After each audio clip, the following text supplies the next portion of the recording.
नमस्कार श्रोते हो, दीपक रेगे कथाकथन चॅनलवर तुम्हा सगळ्यांचं मनापासून स्वागत.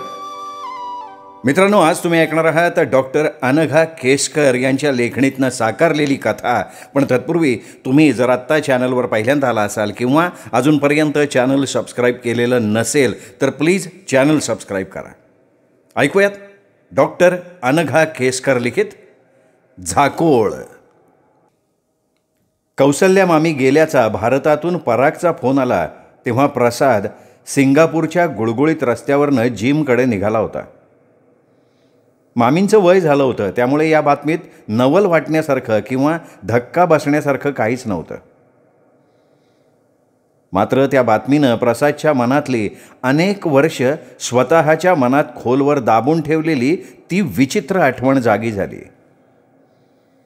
स्वतःचा आणि मामींचाही तिरस्कार वाटावा अशी ती आठवण. त्यांनी गाडी रस्त्याच्या कडेला घेतली आणि काही मिनिटं तो शांतपणे बसून राहिला. आता घरी जाऊन रेखाला तोंड दाखवायची त्याची इच्छा नव्हती.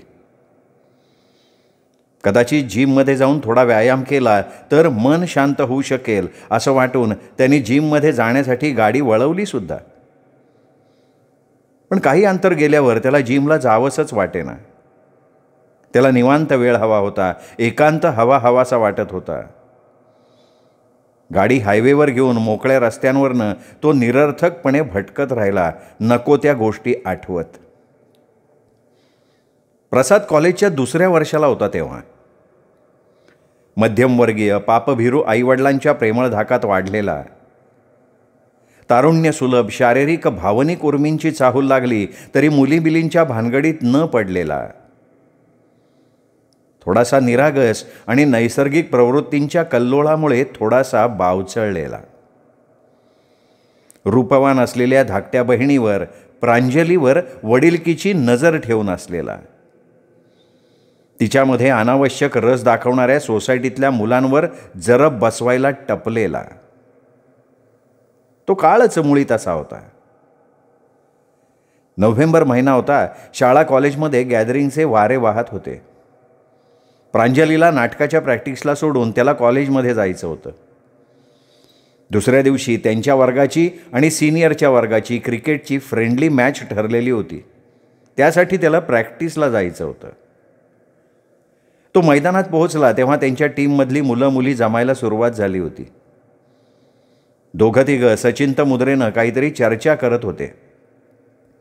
ज्या रूमच्या लॉकरमध्ये पॅड्स ठेवली होती त्याची किल्ली घेऊन रामू पिऊन गायब झाला होता.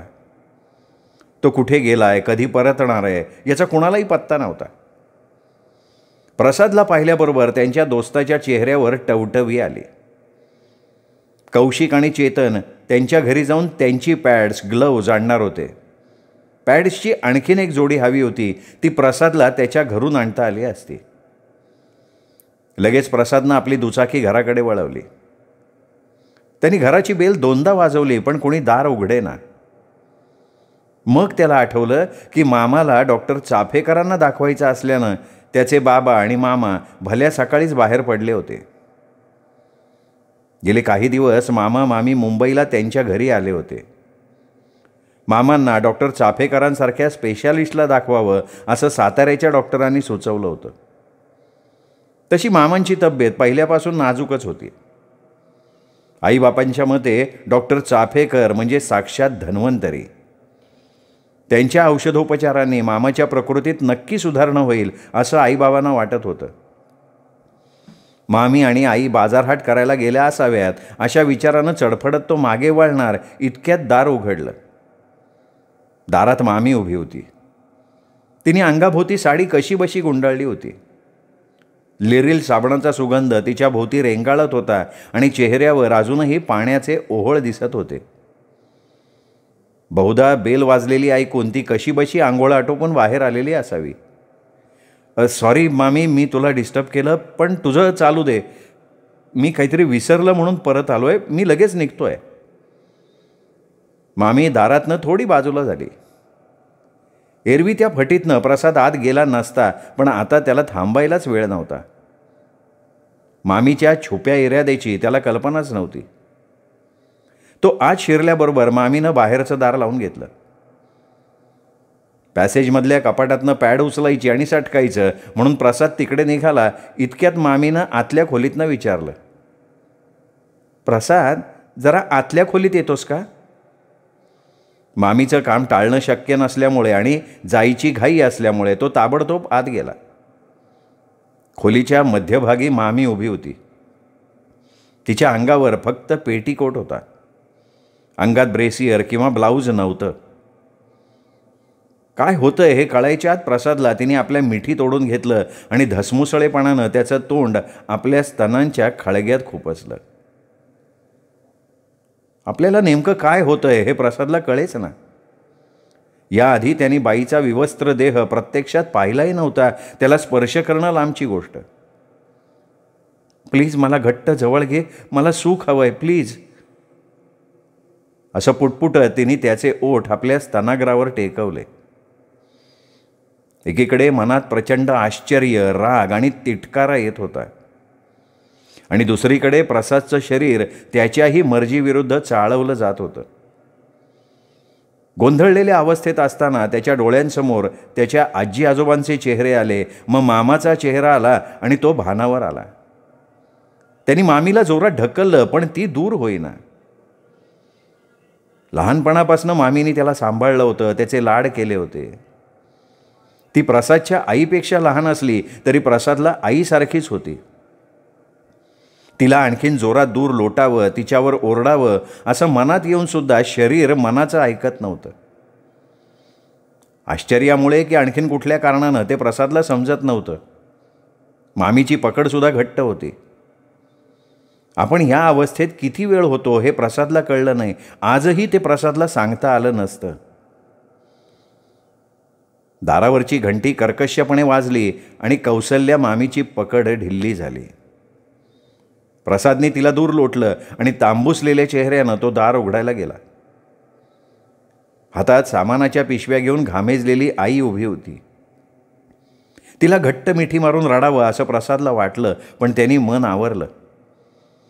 तिच्या हातातल्या पिशव्या स्वयंपाकघरात ठेवण्यासाठी प्रसादनं आपल्या हातात घेतल्या आणि पाठ वळवून तिच्यापासून तोंड लपवत तो स्वयंपाकघरात गेला.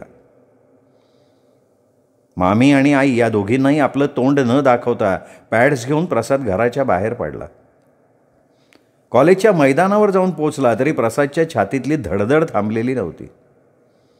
आजूबाजूला काय चाललंय, कोण आपल्याला काय विचारतंय, काहीही त्याला समजत नव्हतं. तो पोहोचेपर्यंत रामू पिऊन आलेला दिसत होता. मुलांनी खेळ सुरूही केला होता. थोडा वेळ प्रसादनं प्रॅक्टिसचा बहाणा चालू ठेवला आणि मग रामू दिसल्याबरोबर प्रसाद त्याच्यावर कावला होता.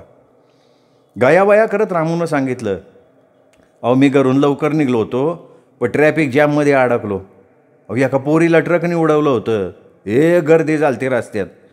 आता पंचनामा होणार कावा आणि मी इथं पोचणार कावा. बसमधनं उतरलो आणि सुटलो चालत. किती वेळ रामू त्याचंच वर्णन करत बसला. काहीतरी सबब सांगून प्रसाद तिथनं निसटला. मुंबईच्या गर्दीच्या रस्त्यातनं सुसाट स्कूटर चालवणं शक्य नव्हतं म्हणून आजच्यासारखं त्याला भिरभिर फिरता आलं नव्हतं.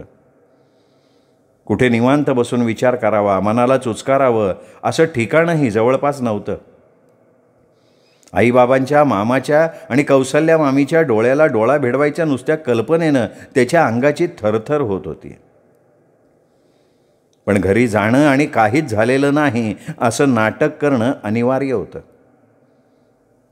रस्त्यावर एक टपरी दिसली. तिथे फारशी गर्दी नव्हती. टपरीसमोर मांडलेल्या जुन्या खुर्चीत तो जाऊन बसला आणि कडक चहा मागवला. पहिला घोट पोटात गेल्यावर त्याला बरं वाटलं. रामूने दिलेलं स्पष्टीकरणही त्यावेळी त्याला आठवलं. मग रामूनं सांगितलेल्या प्रसंगाच्या तपशिलात तो मग्न झाला. त्याच्या डोळ्यासमोर न पाहिलेल्या अपघाताचं दृश्य उभं राहिलं.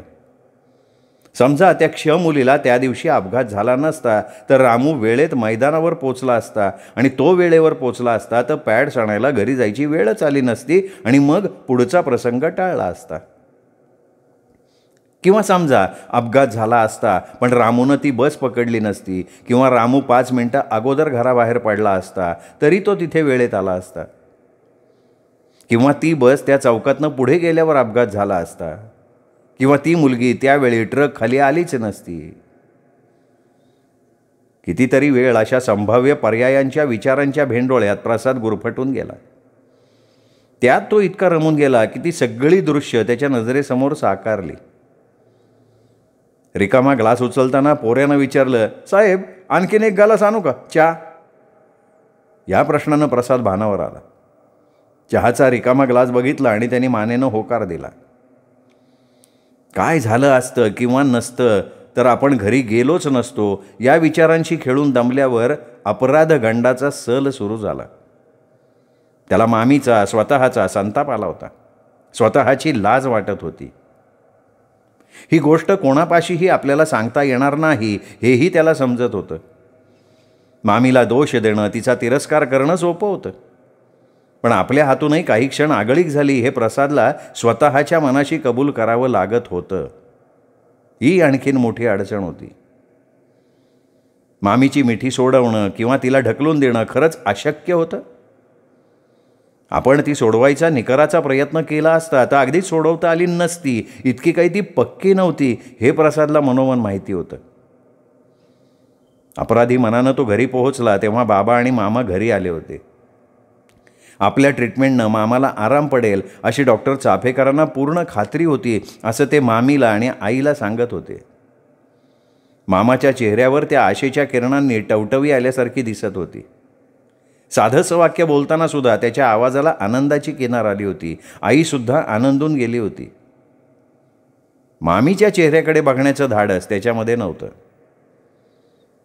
चांगल्या बातमीप्रित्यर्थ आईनं देवापुढे ठेवायला शेवयाची खीर केली. मामा मामी त्यानंतर 8 दिवस मुंबईत राहिले. त्यांच्या वास्तव्यात 1-2 वेळा मामीनं प्रसादला एकटं गाठून त्याच्याशी बोलायचा प्रयत्न केला, पण प्रसाद तिच्या वाऱ्याला सुद्धा थांबला नाही. त्या घटनेविषयी मामीशीच काय किंवा इतरांशी काय त्याला काहीही बोलायचं नव्हतं. ती घटना पुसून टाकायची होती. ती घटना आपल्याला किती त्रास देणार आहे याची प्रसादला आठवड्याभरात कल्पना आली. एखाद्या हट्टी मांजराप्रमाणे त्याच्यात आणि मामीमध्ये घडलेला तो प्रसंग एकसारखा त्याच्या डोळ्यांसमोर येत राहिला. पण यावेळी त्याच्या शरीराची प्रतिक्रिया अगदी निराळी होती. त्याला वाटणारी शिसारी आतून फुटून अंगावर येणाऱ्या शहाऱ्यातून त्याला जाणवे. मामाच्या आणि आजी आजोबांच्या आठवणीनं त्याच्या डोळ्यात पाण्याचा तवंग येई. मामाचे पराग, सोनाली प्रसादहून 8 आणि 6 वर्षांनी लहान होते. आपल्याशी असा घाणेरडा अतिप्रसंग करताना मामीला त्यांचीही आठवण आली नसेल. उद्या परागशी कोणी असं वागलं तर मामीला ते चाललं असतं. रात्री अंथरुणावर पडल्यानंतर सुद्धा कितीतरी वेळ त्याला झोप लागत नसे. प्रसादचं काहीतरी बिनसलंय हे आईबाबांच्या लक्षात आलं होतं. 1-2 वेळा त्यांनी त्याविषयी प्रसादला खोदून खोदून विचारलं सुद्धा, पण प्रसादनी ते उडवून लावलं. आईबाबांनी काही विचारलं नाही तरी ते आपल्याकडे निरखून बघतायत असं नंतर 1-2 वेळा त्याच्या लक्षात आलं. त्याचाही त्याला राग यायचा. या सर्व त्रासावर उपाय म्हणून त्यांनी पर्यायांचा खेळ खेळायला सुरुवात केली. काय काय झालं असलं तर ही घटना टळली असती असा विचार करताना त्याला खूप काही सुचायला लागलं. समजा प्रांजलीची नाटकाची तालीम त्यावेळी नसती किंवा तालमीहून ती वेळेआधी घरी आली असती तर पुढचं काही झालंच नसतं. ह्या अशा कल्पना राज्यात रमताना वेळ भरकन निघून जायचा. शिवाय अपराधगंडातनं तात्पुरती सुटका व्हायची. या मानसिक खेळात अनेक लोकांना सामावून घेता यायचं. मामा, बाबा, आई, घरची मोलकरीण, अधूनमधून घरी येणाऱ्या शेजारच्या दाते काकू, या सगळ्यांच्या हालचाली त्यावेळी जरा वेगळ्या झाल्या असत्या तर मामी आणि प्रसाद एकांतात एकमेकांच्या समोर आलेच नसते. कोणतीही घटना घडण्यासाठी किती गोष्टी जुळून याव्या लागतात किंवा ती घडायची नसेल तर त्यातली कुठलीही गोष्ट पूर्ण घटनेला कलाटणी देऊ शकते ह्या निमित्तानं प्रसादच्या लक्षात यायला लागलं. त्यावेळेपर्यंत ही बाब प्रसादच्या लक्षात आलीच नव्हती. एखादी चांगली, वाईट, अनपेक्षित किंवा अपेक्षित गोष्ट घडते तेव्हा ती किती लोकांच्या कृतींवर अवलंबून असते हे त्याला समजत गेलं. वेळासुद्धा चपकल जुळून येत असतात पण माणसाला त्याची जाणीव नसते हे सत्य उमगलं आणि मोठ्याच नाही तर छोट्या छोट्या गोष्टींबाबत प्रसाद हा खेळ खेळायला लागला. त्या खेळामुळे त्याच्या मनाची टोचणी कमी व्हायला मदत झाली. या काळात तो काहीसा चिडचिडा झाला होता. एरवी प्रांजलीशी खेळीमेळीनं वागणारा प्रसाद तुटक वागायला लागला होता. बिग ब्रदरच्या थाटात तिच्या हालचालींवर नजर ठेवायचाही त्याला विसर पडला होता. काही गोष्टींची त्याच्या डोक्यात तिडीक गेली होती. त्यामध्ये लिरिल साबण होता. घरातल्या प्रत्येक माणसासाठी वेगळा साबण ठेवायची प्रथा त्या काळात नव्हती. पाहुणे जरी आले तरी घरातल्यासारखे वागत वावरत. मामीनेही त्यांचाच वापरात असलेला लिरिल वापरला होता. तिच्या अंगाभोवती त्यावेळी दरवळत असलेला लिरिलचा सुगंध त्याला त्या घटकेनंतर नकोसा झाला. त्यांनी घरात लिरिल आणायला कडकडून विरोध केला होता. त्यासाठी आईशी भरपूर वादंग केला होता. इतके दिवस लिरिल वापरणाऱ्या प्रसादला एकाएकी काय झालं आईच्या लक्षात येत नव्हतं. आईने त्याला चिडून विचारलं, अरे पण लिरिल का नको? त्या प्रश्नाला त्याच्याकडे उत्तर होतं, पण ते सांगणं शक्य नव्हतं. तो गोंधळून गेला होता. तरी रेटून म्हणाला, लिरिल हा बायकांचा साबण आहे. लिरिलच्या जाहिरातीत प्रीती झिंटाय म्हणून. नोकरीनिमित्त प्रसाद औरंगाबादला जाईपर्यंत घरात लिरिल आणला गेला नाही. कधी 2-4 दिवसांसाठी प्रसाद मुंबईला आला आणि लिरिल साबण काढलेला असेल तर आई तो उचलून ठेवायची आणि पियर्स साबणाची वडी ठेवायची. आज तागायत प्रसादनं लिरिल साबण कटाक्षानं टाळला होता. त्या वर्षीच्या उन्हाळ्याच्या सुट्टीत प्रसाद पहिल्यांदा आईबरोबर आज्योळी गेला नाही. अगदी आजोबांचं आग्रहाचं बोलावणं आलं तरी त्यांनी काहीतरी सबबी पुढे केल्या. मुलगा आता मोठा झाला, प्रत्येक वेळी आपल्या म्हणण्याप्रमाणे वागणार नाही हे सगळ्यांनी मान्य करून टाकलं. मग पराग आणि सोनल 4 दिवस आत्याबरोबर प्रसादच्या घरी मुंबईला आले. आजोबांच्या 70च्या वाढदिवसाला मात्र हिय्या करून प्रसाद साताऱ्याला गेला. आता मामी समोर जाण्या वाचून गत्यंतर नव्हतं. मामीमध्ये आणि आपल्यामध्ये काही विपरीत घडलेलंच नाही असं नाटक करणं प्रसादला फार अवघड गेलं. मामी मात्र काही झालंच नाही अशा आविर्भावात सर्वांसमोर त्याच्याशी हसून खेळून बोलत होती आणि त्यामुळे प्रसादला जास्तच संताप येत होता. पराग कायम त्याला चिकटला होता हे एका तऱ्हेनं पथ्यावर पडलं. नेहमीप्रमाणे आजोबांनी सगळ्याच नातवंडांचे लाड केले. प्रत्येकाला सोन्याचं वळं दिलं. आजोबांनी प्रसादचं केलेलं कौतुक बघून मामा आणि मामी दोघं याआधी कधी रुसले रागावले नव्हते. प्रसाद पहिला आणि मोठा नातू म्हणून त्याचे आजोळी जास्तच लाड होत असत. मामीही त्याला चांगले चुंगले पदार्थ करून घालत असे. त्याच्या आवडीनिवडी सांभाळत असे. आपल्या नातवाशी सून इतक्या आपुलकीनं वागते याचं आजी आजोबांना नेहमीच भारी कौतुक वाटायचं. त्या मुक्कामातही मामीने अगत्याने सगळं केलं, पण प्रसादचंच मन विरजलेलं होतं. ती उगाचच चांगुलपणाची नाटकं करतीये असं त्याला वाटलं. तिच्याशी तुसड्यासारखं वागायची एकही संधी त्यांनी त्या मुक्कामात सोडली नाही. पहिल्यापासूनच मामी काहीशी फटकळ स्वभावाची होती. मामाशी बोलताना वागताना तर ती कधी चेष्टेत बोलल्यासारखं बोलायची, कधी सरळ सरळ घालून पाडून बोलायची. मामा नेहमी तिचं बोलणं हसण्यावारी नेत असे. अशा वेळी आजीच्या तोंडावरचा विषाद प्रसादच्या नजरेतून सुटलेला नव्हता. पण लहान मुलं जशी स्वार्थी असतात तसाच तोही स्वार्थी होता. आपल्याला काय करायचं आहे मोठ्या माणसांच्या भानगडीत पडून? मामी आपले तर लाड करतीये ना, असा स्वार्थी विचार त्याच्या मनात यायचा. पण ह्यावेळी मात्र त्याने त्याचं उट्टं काढलं. आपण मामीला उलटून बोलतोय, तिच्या मायावी बोलण्यानं आपण दिपून जात नाही आहोत याचं मामाला कुठेतरी सूक्ष्म कौतुक वाटतंय हे त्याने टिपलं. त्या 2 दिवसांच्या मुक्कामात मामीनं प्रसादला एकदा गच्चीत बोलवलं तेव्हा प्रसादनं टाळाटाळ केली. पुढच्या वेळेला मामीनं सर्वांसमोर गच्चीमधून हाक मारून बोलवलं. पुन्हा काही लफडं व्हायला नको म्हणून प्रसाद तिथेच काही क्षण रेंगाळला आणि नंतर प्रांजलीला बरोबर घेऊन प्रसाद मामीशी बोलायला गेला. त्यामुळे तो विषयही टळला आणि बलाही टळली. मामाच्या बेडरूमला लागून असलेल्या लांबलचक खोलीत सगळ्या बच्चे कंपनीनी मोठ्या बायकांबरोबर निजायची गेल्या कित्येक वर्षांची पद्धत होती. या मुक्कामातही पहिल्या रात्री प्रसादचं अंथरूण त्याच खोलीत घातलं होतं. त्या दिवशी रात्री सर्वजण गाढ झोपलेत अशा कल्पनेनं आई आणि आजी यांच्यात सुखदुःखाच्या गप्पा चालल्या होत्या. आजी आईला सांगत होती, आपलंच नाणं खोटं आहे हे मलाही कळतंय ग. पण लग्नाच्या वेळी विनायकाची तब्येत इतकी काही वाईट नव्हती. आता कौशल्याच्या नशिबात हे असे भोग असतील तर ब्रह्मदेव तरी काय करणार सांग की. आई मामीची कड घेऊन आजीला समजवायला लागले. आई, कौशल्या हौशी आहे, तिला छानछोकीची आवड आहे, तिच्या नखातही रोग नाही, अंगात अनेक गुण आहेत, रूप छान आहे. तब्येत नाजूक असण्यात विनायकचा दोष नसला तरी तिचा अपेक्षाभंग होणार ना, आणि त्यामुळे ती वैतागणार. खरं आहे ग, पण तरीही आपल्या लेकाशी त्याची बायको धड वागत नाही, आपल्यासमोर बेधडक त्याचा अपमान करते, याचं दुःख मला होणार ना. आपल्या आप्पांचं गावातलं नाव, घरदार, शेतीवाडी बघून तिने घरात पाऊल टाकलं असेल.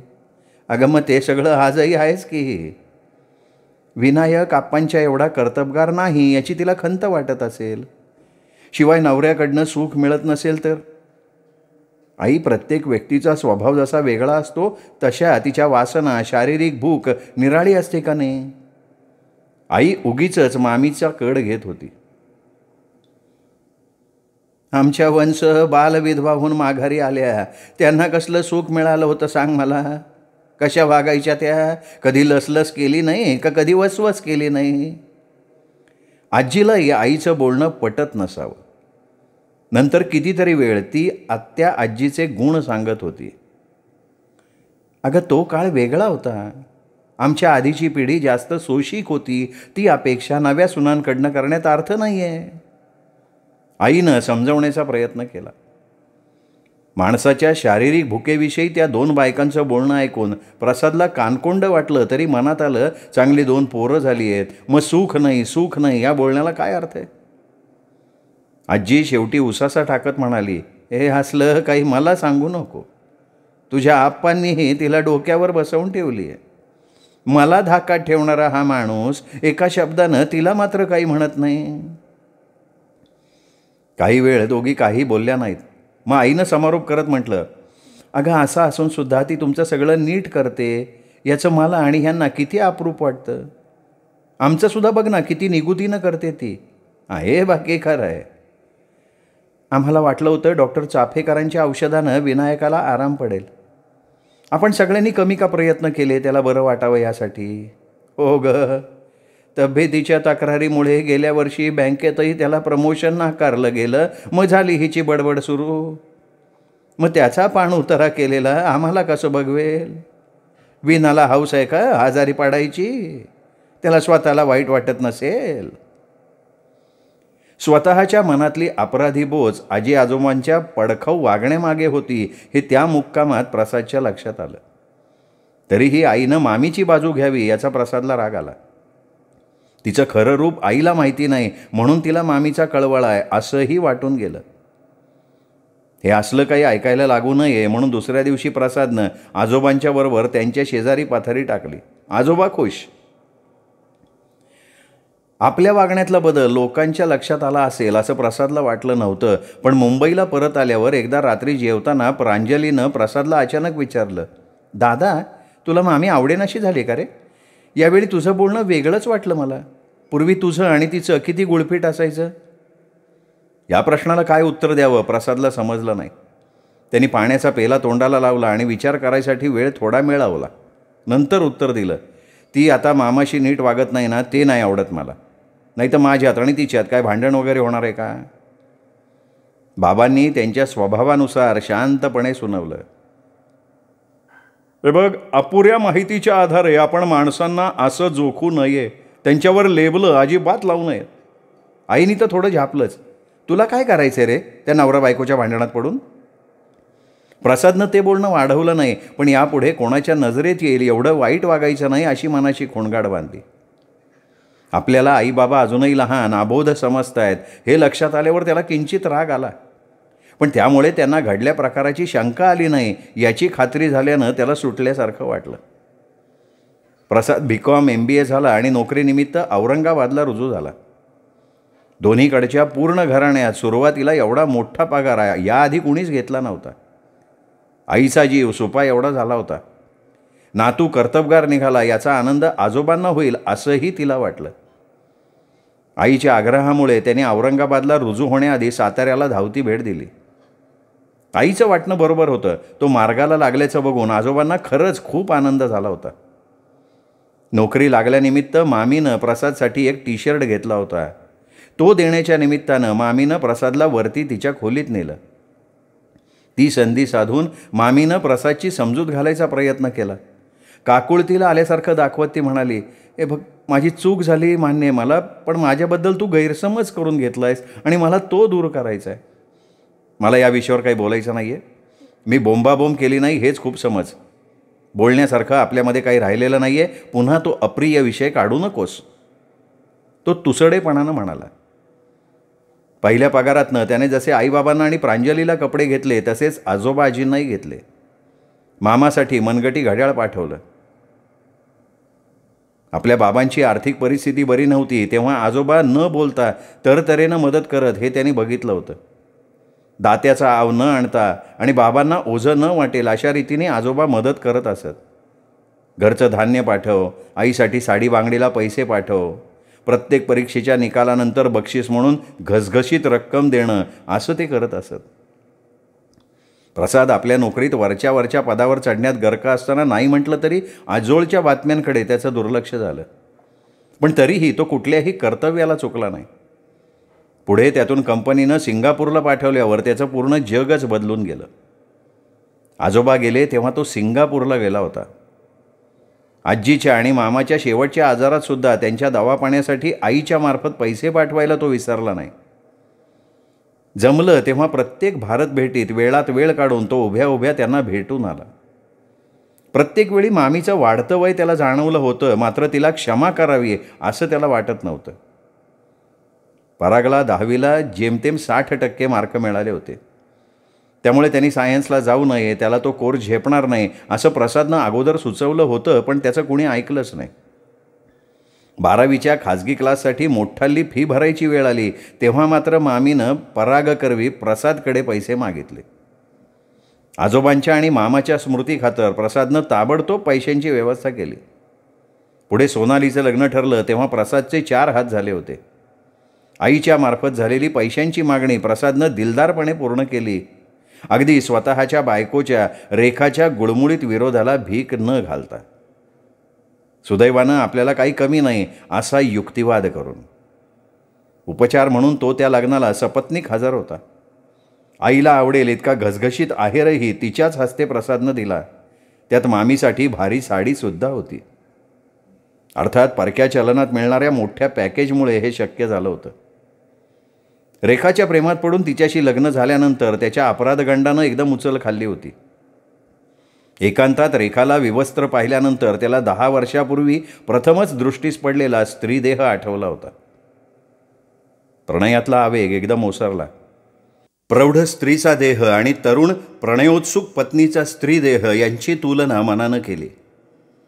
त्यानंतरही प्रणयाच्या उत्कट क्षणीसुद्धा त्यांनी रेखाच्या आव्हान देणाऱ्या उभाराला कित्येक वर्ष आपल्या ओठांनी स्पर्श करायचं टाळलं होतं. रेखाची ती एक लाडीक मागणी त्यांनी मान्य केली नव्हती. आपल्या या अनिच्छेमागचं कारण त्याला रेखाला कधीही सांगता आलं नव्हतं, पण त्यामुळे मामीवरचा आकस आणि राग जास्तच वाढला होता. या बाईच्या त्या एका हलकट वृत्तीमुळे आपल्या निसर्गसुलभ वासनांचं आणि भावनांचं पावित्र्य विटाळलं आणि त्याच्यावर आपसूक बंधनं आली हे तो विसरू शकला नाही. आणि तरी तो उपचाराला मात्र चुकला नव्हता. सोनालीला चांगलं स्थळ मिळालं याचं श्रेय मामीनं प्रसादला दिलं. त्याच्या कर्तबगारीचं, उदार वृत्तीचं, मामे भावंडांच्या वरच्या प्रेमाचं सगळ्यांकडे तोंड भरून कौतुक केलं. आईबाबांना त्या प्रशंसेनं कृतकृत्य वाटलं.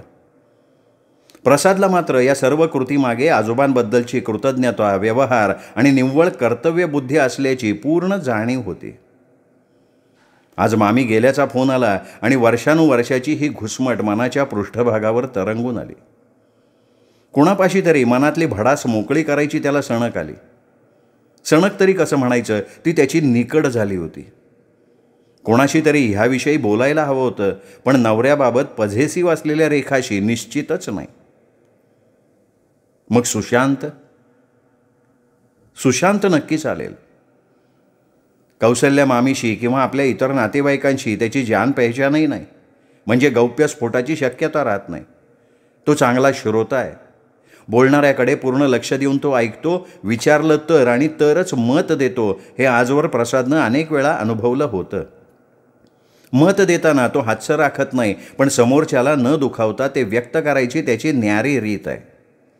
शिवाय तो जजमेंटल नाही, आपल्यावर कसलंही लेबल लावणार नाही, आपली अवस्था समजावून घेऊ शकेल म्हणूनच तो आश्वासक वाटतो.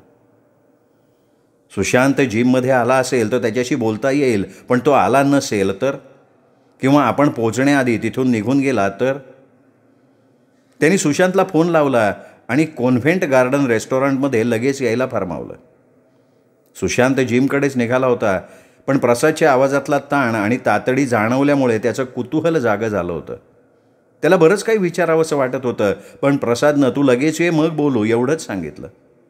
रेखाला फोन लावून आपण काही कामात अडकलोत आणि बाहेर जेवूनच येतोय असा मेसेजही केला.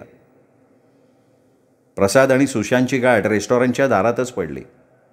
एका बाजूचं रिकामं टेबल बघून त्यांनी तिकडे मोर्चा वळवला. वेटरनं ऑर्डर घेईपर्यंत प्रसाद बेचैनपणे नुसता हातांची चाळवाचाळव करत बसला आणि ते बघून सुशांतला त्याच्या मनस्थितीची पुरती कल्पना आली. मी खूप अपसेट आहे यार, माझ्या मामींच्या मृत्यूची बातमी आली आहे भारतातनं. मला माहिती आहेत का या मामी? नाही, तुझी माझी ओळख झाली त्यानंतर आम्हीच फारसे संपर्कात नव्हतो. 25व्या वर्षी मी भारत सोडला. त्याआधीची एक गोष्ट आहे, कुणालाही त्याविषयी मी कधीच बोललेलो नाही. सुशांतनं प्रश्नार्थक मुद्रेनं प्रसादकडे बघितलं. प्रसादचा चेहरा शरमेनं लालसर दिसत होता. माझ्या आयुष्यातली ती अगदी लांछनास्पद गोष्ट आहे, पण मी तुझ्याकडे सांगून टाकणार आहे ती. पुढची 25 मिनिटं प्रसाद बोलत होता, सुशांत ऐकत होता. थांबत बिचकत सुशांतवर होणाऱ्या परिणामाचा अंदाज घेत त्यांनी तो प्रसंग सांगितला. आपलं प्रसादच्या कथनाकडे पूर्ण लक्ष आहे हे दर्शवण्यासाठी सुशांत मधूनच मान डोलवत होता. कधीतरी ओ माय, काय अवस्था झाली असेल रे तुझी, अरे बापरे, असे उद्गार काढत होता. त्यातून सकारात्मक किंवा नकारात्मक काहीच विचार ध्वनित होत नव्हता. बोलताना प्रसाद भाऊक झाला तेव्हा प्रसादच्या हातावर सुशांतनं थोपटलं. ज्या आश्वासक सहानुभूतीची सुशांतकडनं प्रसादला गरज होती ती त्याला मिळाली आणि प्रसाद साईलावला. काय भयानक रे हे सगळं. प्रसादचं बोलणं थांबलं तेव्हा सुशांत म्हणाला, मी तिच्याशी पूर्वीसारखा कधीच वागू शकलो नाही, पण मी तिला माफ केलं आहे. तिच्या संसारात आलेल्या प्रत्येक अडचणीच्या वेळी मदत केली आहे. नकळत प्रसादच्या आवाजात स्वतःविषयीचा सात्विक अभिमान स्पष्ट दिसला. सुशांत किंचित हसला आणि नकारार्थी मान हलवत म्हणाला, हे अर्ध सत्य आहे. तू मामीला माफ कधीच केलं नाहीस, फक्त तुझ्या सत्सद विवेक बुद्धीला पटेल रुचेल असं कर्तव्य बजावत राहिलास. माफीमध्ये समोरच्या माणसाविषयी करुणा असते. सुशांतनं पहिल्यांदाच 2 पूर्ण वाक्य उच्चारले. सुशांतचं हे मत चटकन स्वीकारणं प्रसादसाठी अवघड होतं. त्यांनी काही क्षण त्याच्यावर विचार केला. सुशांतचं बोलणं त्याला संयुक्तिक वाटलं तरीही स्वसमर्थनार्थ तो म्हणाला, करुणा? अशा वागण्याला माफ करायला मी काही कोणी साधू संत नाही आहे. मला एवढंच करणं शक्य होतं. हे बघ, आता आपण लहान राहिलेलो नाही. प्रत्येक माणसाच्या वासनेची तीव्रता सारखी नसते हे आपण लक्षात घ्यायला हवं. एखाद्याच्या वासनेच्या तीव्रतेवरनं त्याच्या पूर्ण व्यक्तिमत्वाला नाकारणं किंवा स्वीकारणं तुला योग्य वाटतंय का? विचार कर. हे समजून घेता आलं तर तुझं काम सोपं होईल असं मला वाटतंय. प्रसादला आई आणि आजीचं चुकून कानावर पडलेलं बोलणं आठवलं. या युक्तिवादात तथ्य असेलही, पण एखाद्याची तीव्र वासना आक्रमकतेनं तुमच्यावर वार करते तेव्हा त्याविषयी करुणा बिरुणा वाटणं कसं शक्य आहे? प्रसादला गप्प झालेलं बघून सुशांत म्हणाला, हे बघ, मी तुला दोष देत नाही आहे. अलिप्त नजरेनं मला दिसणारी परिस्थिती सांगतोय. मामीला तर जाऊ दे रे, तू स्वतःलाही माफ करायला तयार नाही आहेस. ते सुद्धा स्वतःच्या हातून कुठलाही अपराध घडलेला नसताना. हो, मला कळतं आहे तू काय म्हणतोयस ते. आपण एकदा माफ करून टाकलं की आपलं मन निखळ शंखी पाण्यासारखं निर्मळ होतं असं माझे आजोबा नेहमी म्हणायचे. आपलं मन साफ करायचं असेल तर माफ करून टाकायचं, स्वतःला सुद्धा. अवघड आहे, पण मी प्रयत्न करीन, प्रसाद गुळमुळीतपणे म्हणाला. मुलींच्या बाबतीत हे असे प्रकार होतात असं बरेचदा ऐकिवात येतं. समजा त्यांनी कोणाला ते सांगितलं तर त्यांना सहानुभूतीसुद्धा मिळते. हो ना, कथा कादंबऱ्यातनं सुद्धा असे प्रसंग नेहमी दाखवले जातात, पण मुलांच्या बाबतीत आणि इतक्या जवळच्या आणि प्रौढबाईकडनं असं काही घडलेलं मी नाही कधी वाचलं. घडत तर असणार रे, निदान तुरळकपणे घडत असेल, पण बरेचदा एक तर तो मुलगा मुकाट्यानं सहन तरी करत असेल किंवा त्याला ते आवडायला लागलं. हे ऐकल्यावर शिसारी आल्यासारखं प्रसादचं शरीर आक्रसलं. त्याच्या चेहऱ्यावर तिटकारा दिसायला लागला. सुशांत आपलं वाक्य पूर्ण करू शकला नाही. बराच वेळ दोघे आपापल्या विचारात हरवल्यासारखे गप्प राहिले. प्रसादनं त्या शांततेचा भंग केला. त्या चमत्कारिक घटनेनंतरची स्वतःची मनस्थिती आणि पुढची काही वर्ष त्याच्या मनात आलेले पर्याय ह्याविषयी तो सांगत राहिला. कोणत्या कोणत्या छोट्या घटना घडल्या असत्या किंवा घडल्या नसत्या तर तो प्रसंग घडलाच नसता याबाबत प्रसादच्या मनानं केलेले सगळे खेळ त्यांनी सुशांतला ऐकवले. जिमखान्याच्या लॉकरला कुलूप असणं, रामूचं ट्रॅफिक जॅममध्ये अडकणं, त्या कोणा मुलीचा अपघात, आईचं मार्केटमध्ये जाणं, अशा सर्व गोष्टींवर ही घटना कशी अप्रत्यक्षपणे अवलंबून होती हे त्यांनी सुशांतला ऐकवलं. अपेक्षेप्रमाणे सुशांतनी त्याला न अडवता न कंटाळता सगळ्या गोष्टी ऐकून घेतल्या. पण त्याच्या काळ्याभोर डोळ्यात स्मित दिसलं आणि लगेच ते त्याच्या ओठांवर उमटलं. प्रसादच्या चेहऱ्यावर प्रश्नचिन्ह आलं. यापेक्षा वेगळंही घडू शकलं असतं. हे काहीच घडायला नको होतं पण घडलं. तू त्याच्यावर खूप विचार केलास, कुढलास, मनाला त्रास करून घेतलास, पण तू जे पर्याय मनानं ठरवलेस त्यापेक्षा वेगळे आणि अधिक तापदायक पर्यायांचा विचार तुझ्या मनाला शिवलेला नाही. म्हणजे तुला काय म्हणायचं आहे मला कळलं नाही. समजा तुझी आई ऐनवेळी घरी आली नसती तर काय झालं असतं असा विचार कधी केलायस? अरे कदाचित तुला मोहजाला तोडण्यात मामी सफल झाली असती. कदाचित तू तिला पुरेसा विरोध करू शकला नसतास. असं कसं झालं असतं? अरे असं झालं नसतं याची तुला तरी खात्री वाटते का? अर्थात या प्रश्नाचं उत्तर मला द्यायची गरज नाही आहे. त्या दिवशी गोंधळलेल्या अवस्थेत त्याच्या शरीरानं दिलेला हलकासा प्रतिसाद प्रसादला आठवला. मामीची घट्ट मिठी आठवली. ती सोडवण्याचा असफल प्रयत्न आठवला. तिचा हेका, आर्जवर, रडणं, विनंत्या करणं सगळं एका क्षणात डोळ्यांसमोर आलं. त्याचा चेहरा तांबूसला. अनपेक्षितपणे अंगावर येऊन कोसळलेल्या त्या प्रश्नाला उत्तर शोधायला प्रसादला 2 मिनिटं वेळ देऊन पुढे सुशांत म्हणाला, न घडलेल्या प्रमादाबद्दल तू इतका त्रास करून घेतलायस. जर खरोखर तुझ्या हातून मामाची प्रतारणा झाली असती तर तू जन्मभर स्वतःला माफ केलं नसतंस. अरे पण एवढं बोलून प्रसाद सुन्नपणे सुशांतकडे बघत राहिला. अभावितपणे त्याची नजर खाली वळली. अरे एवढंच नाही, त्यानंतर तुझे आजोळबरोबरचे संबंध खूप गुंतागुंतीचे झाले असते, विचित्र झाले असते, पण देवदयेनं तसं नाही झालं. प्रसादनं अनिश्चितपणे मान हलवली. पण आत्तापर्यंत तुला ती देवाची दया लक्षातच आली नाही असं मी सुचवतोय. खरंच असं झालं असतं पण देवदयेनं टळलं ही कल्पना आत्ताही पूर्णार्थानं प्रसादला स्वीकारता आली नाही. पण विचाराला नवी दिशा नक्कीच मिळाली. सुशांत पुढे म्हणाला, तुमच्या जर खरोखर अतिप्रसंग झाला असता तर कदाचित तिने कायम तुला वापरलं असतं. तुला तिच्या पाशातनं स्वतःला सोडवून घेता आलं नसतं. हे प्रकरण गुप्तसुद्धा राहिलं नसतं आणि त्यातून पुन्हा गुंते निर्माण झाले असते. प्रसादला स्वतःच्या एकांगी बुद्धीची, मनाची किवई आली आणि आश्चर्यही वाटलं. रेस्टॉरंटमधनं बाहेर पडताना सुशांतनं प्रसादच्या पाठीवर थाप मारली आणि म्हणाला, तुला दिलासा मिळावा म्हणून हे संभाव्य पर्याय मी सुचवलेत. तुला घाबरवण्यासाठी किंवा नाउमेद करण्यासाठी नाही. गाडी घराकडे घेताना प्रसाद बराच सायलावला होता. आता रेखाला सामोरं जायची त्याला धास्ती वाटत नव्हती. उशिरा का होईना स्वतःच्या अपराधगंडाला मूठ माती देऊन मोकळ्या श्वासानं जगायला तो उत्सुक झाला होता. श्रोते हो, आत्ताच तुम्ही ऐकली डॉक्टर अनघा केसकर यांची झाकोळ ही कथा. कथा कशी वाटली कमेंटमध्ये जरूर लिहा.